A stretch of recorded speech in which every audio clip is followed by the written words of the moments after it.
Hi, welcome to Classic Cars Driven. My name is Matt Nichols and today we're driving a 911T with a difference.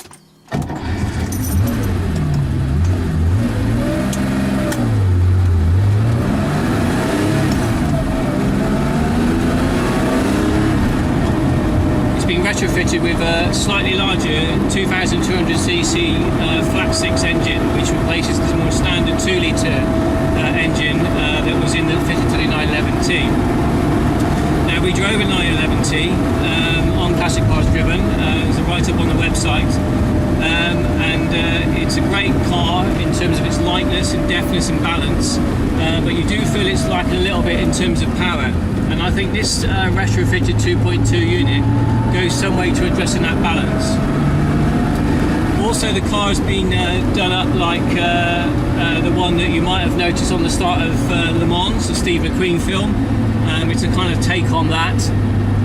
So the Fuchs alloys, a slightly lower stance, the colour choice, the whole look about the car is great, and for that point, that reason alone, well worth taking us for a spin.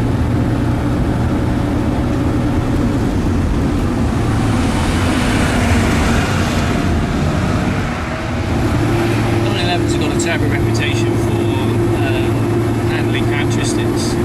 The engine's mounted out rear, so the engine, the weight of the engine can cause a pendulum effect, with the rear swinging out on bends.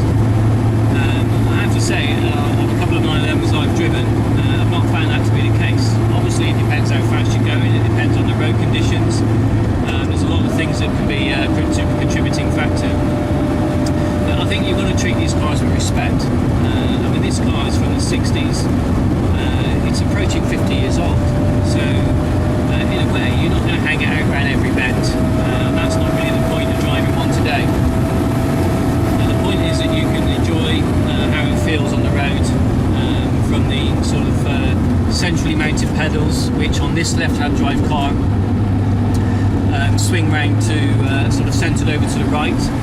If you have a right-hand drive car, the pedals are centred over to the left.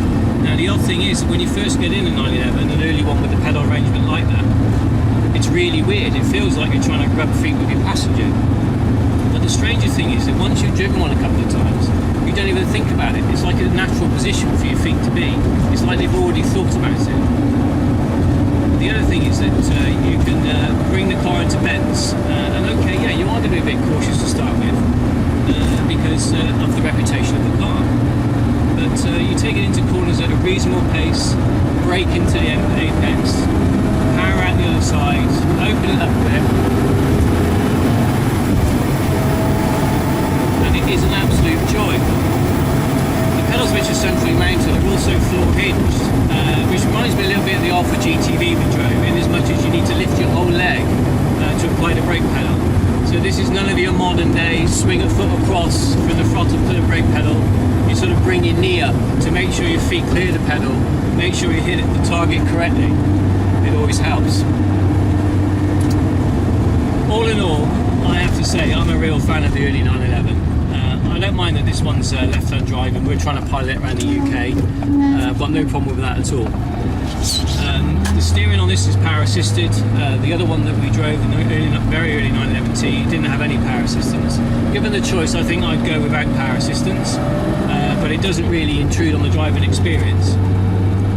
The weight of the engine at the back really isn't the problem. I think you'd have to be pushing quite hard, or the conditions would have to be quite slippery before that took effect. So I wouldn't be too concerned about doing that if you're in the market to buy, or indeed to hire a car like this.